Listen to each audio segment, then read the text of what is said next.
اور دیکھیں سر کے سارے بالوں کو بھگونا یہ بھی فرض ہے، اور سر کے ہر بال کی جڑ میں پانی پہنچانا یہ بھی فرض ہے۔ اگر کوئی ایک بال کی جڑ بھی خشک رہ گئی تو غسل نہیں ہوگا، یہ یاد رکھیے گا، چاہے وہ مرد ہیں اور چاہے وہ خواتین ہیں۔ لیکن خواتین نے ایک چیز کا خیال رکھنا ہے کہ اگر ان کے بال گندھے ہوئے ہیں، یعنی کہ انہوں نے چٹیا وغیرہ کی ہوئی ہے، جیسے چوٹی بنا کے رکھتی ہیں خواتین، چٹیا بولتے ہیں یا چوٹی بولتے ہیں، مجھے اس کا صحیح کنفرم نہیں، تو ان بالوں کو کھولنے کی ضرورت نہیں ہے، پھر ان کے لیے معاف ہے کہ وہ سارے بالوں کو بے شک نہ بھگوئیں، لیکن جو بالوں کی جڑیں ہیں ان تک پانی پہنچانا ان کے لیے لازمی ہے۔ یعنی کہ جو سر کا یہ آپ کا حصہ ہوگا بالوں والا، تو اس کے جڑوں میں آپ نے ہر بال کی جڑوں تک پانی پہنچانا ہے، یہ آپ کے لیے لازمی ہے۔ جو پیچھے آپ کے بال ہوں گے بندھے ہوئے، یہ جو چوٹی آپ نے کی ہوئی ہے،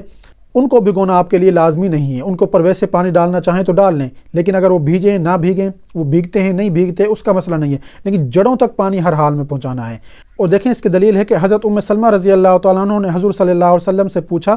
جس کا مفہوم ہے کہ میرے بال بہت زیادہ ہیں اور وہ گندھے ہوئے ہیں، تو میں غسل کس طرح سے کروں؟ تو نبی کریم صلی اللہ علیہ وسلم نے جو ان کو طریقہ بتایا، اس کا مفہوم میں آپ کو بتا رہا ہوں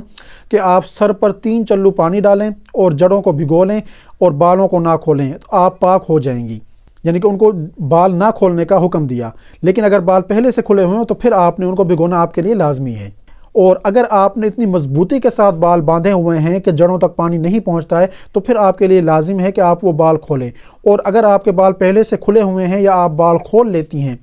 تو پھر آپ کے لیے بھی لازمی ہے کہ آپ نے سارے بالوں کو بھی بھگونا ہے، پھر آپ نے یعنی کہ اپنے سارے بال بھگونے ہیں، یعنی کہ اینڈ تک بھگونے ہیں، اور ان کی جڑیں بھی بھگونی ہیں، پھر ان میں سے کوئی بھی خشک نہ رہے۔ 3 دفعہ سر پہ پانی ڈالنے کے بعد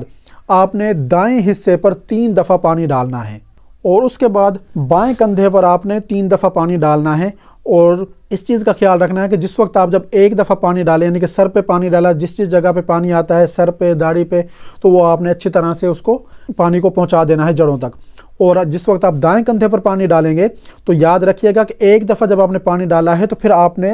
جسم کو اچھی طرح سے مل لینا ہے، تاکہ کوئی بھی جگہ بال برابر بھی خشک نہ رہے، پھر آپ نے پانی ڈالنا ہے، پھر جسم کو مل لینا ہے، پھر دوبارہ پانی ڈالنا ہے، پھر مل لینا، پھر اس طرح سے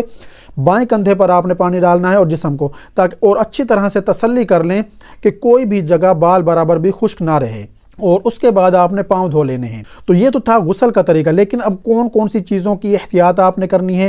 کہ جو اس کے آداب میں بھی شامل ہوتے ہیں، اور بہت سی ایسی غلطیاں ہو جاتی ہیں انسان سے غسل کرتے وقت، تو ان چیزوں کا جس وقت ہم احتیاط نہیں کرتے ہیں تو وہ چیزیں ہماری خشک رہ جاتی ہیں، تو وہ چیزیں اب میں آپ کو بتاؤں گا کہ وہ کیا کیا ہیں۔ تو دیکھیں غسل کرتے وقت ہم نے بیت اللہ کی طرف یعنی کہ قبلے کی طرف ہم نے منہ نہیں کرنا۔ دوسری چیز یہ کہ پانی بہت زیادہ استعمال نہیں کرنا اور اتنا کم بھی استعمال نہیں کرنا کہ اس سے اچھی طرح سے ہمارا غسل ہی نہ ہو سکے۔ اور غسل ایسی جگہ پہ کرنا ہے کہ جہاں ہمیں کوئی نہ دیکھے، جیسے واش روم وغیرہ، اور آج کل تو دیکھیں گھر گھر میں تقریباً واش روم بنے ہوئے ہیں، اور جس وقت ہم غسل کر رہے ہوں تو اس وقت یعنی کہ واش روم میں کوئی دعا یا کوئی کلمہ وغیرہ ہماری زبان پہ نہ ہو۔ اور دیکھیں اگر کوئی جگہ خشک رہ جاتی ہے غسل کے دوران اور آپ کو پتہ چلتا ہے کہ فلاں جگہ میری خشک رہ گئی ہے، تو اس میں آپ نے کرنا یہ ہے کہ اس جگہ کے اوپر پھر آپ نے پانی بہا لینا ہے۔ اگر آپ کلی کرنا بھول گئے ہیں تو غسل کرنے کے بعد آپ کلی کر لیں، اگر ناک میں پانی ڈالنا بھول گئے ہیں تو بعد میں ناک میں پانی ڈال لیں غسل کرنے کے بعد۔ اس کے لیے پھر یہ نہیں ہے کہ آپ دوبارہ شروع سے سارا غسل کریں، یہ چیز ضروری نہیں ہے۔ اگر جسم کا ویسے کوئی جگہ آپ کو پتہ لگ جاتا ہے کہ یہ جگہ میری خشک رہ گئی، تو اس جگہ کو گیلا کرنے کے لیے آپ اس پہ پانی ڈال لیں۔ اور اس کے علاوہ مرد اور خواتین اگر کوئی انگوٹھی یا کوئی چھلے وغیرہ پہنے ہوئے ہیں تو ان کو اچھی طرح سے ہلا لیں تاکہ ان کے اندر بھی پانی پہنچ جائے اور کوئی جگہ خشک نہ رہے۔ بہتر تو یہ ہے کہ انہیں اتار کر غسل کریں۔ اور خواتین جس طرح سے بالیاں پہن کے رکھتی ہیں یا نتھ پہنتی ہیں تو اس کو بھی اچھی طرح سے ہلائیں، اور اگر بالیاں نہیں پہنی ہوئی ہیں، کانوں میں سوراخ ہیں یا ناک میں سوراخ ہے، تو اس میں بھی پانی انہوں نے اچھی طرح سے پہنچانا ہے اور ان کو اچھی طرح سے مسل کر دھو لیں تاکہ ان کے درمیان کی جو جگہ ہے وہ خشک نہ رہے۔ اور اب میں آپ کو بتاتا ہوں کہ ایسی خواتین جن کو نماز پڑھنے کی اجازت نہیں ہے، ان دنوں میں وہ عمرہ پر جا رہی ہے یا حج پر جا رہی ہے، تو اس نے احرام کیسے باندھنا ہے؟ تو دیکھیں اس نے بھی احرام باندھنے سے پہلے غسل کر لینا ہے۔ اس کے لیے غسل کرنا سنت ہے، اور غسل کا یہی طریقہ کار ہے جو میں نے اب بتایا تھا،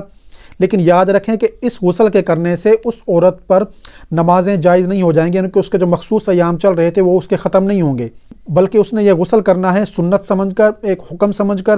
اور جو میل کچیل تھا جسم کا وہ صاف کرنے کے لیے، یعنی کہ بدن کو پاک کرنے کے لیے اس نے یہ غسل کرنا ہے۔ لیکن اس کو نمازیں پڑھنے کی یا مسجد میں جانے کی اس کو اجازت نہیں ہوگی، اور اس کے بعد اس نے احرام باندھ لینا ہے، یعنی کہ لباس پہن کر اس نے عمرہ کی یا حج کی جو بھی اس نے نیت کرنی ہے وہ نیت کر لے۔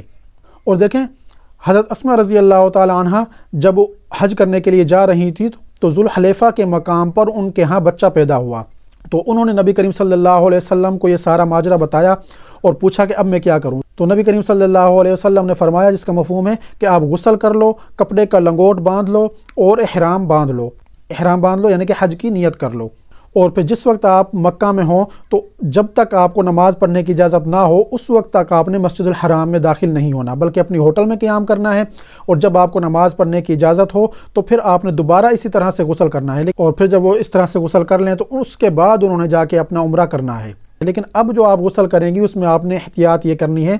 کہ آپ کے بال نہ ٹوٹنے پائیں، کیونکہ 2-3 بال اگر ٹوٹتے ہیں تو پھر آپ کو ایک مٹھی گندم جو ہے وہ صدقہ کرنی ہوگی، اور اگر 3 یا 3 سے زیادہ بال آپ کے ٹوٹتے ہیں تو پھر آپ کو صدقہ فطر کے برابر صدقہ دینا ہوگا۔ اور یہی حکم مردوں کے لیے بھی ہے کہ اگر انہیں حالت احرام میں غسل کرنا پڑتا ہے، وہ ٹھنڈک کی وجہ سے غسل کرتے ہیں یا ٹھنڈک حاصل کرنے کے لیے یا ویسے کوئی مجبوری ان کی بن جاتی ہے،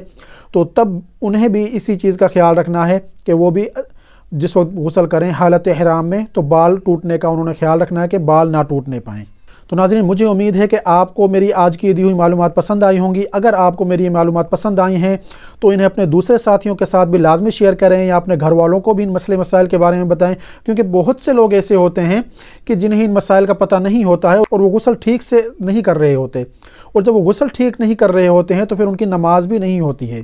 کیونکہ کسی بھی عبادت کے لیے اور نماز کے لیے بدن کا پاک ہونا یہ لازمی ہے۔ اور ناظرین، مجھے اپنی دعا میں ضرور یاد رکھیے گا۔ اگر آپ نے ابھی تک ویڈیو کو لائک نہیں کیا تو ویڈیو کو لائک کر دیں، شیئر کر دیں، میرے چینل کو سبسکرائب کر دیں اور بیل والی بٹن پر کلک کر دیں تاکہ ہر آنے والی نئی ویڈیو آپ تک پہنچتی رہے۔ شکریہ۔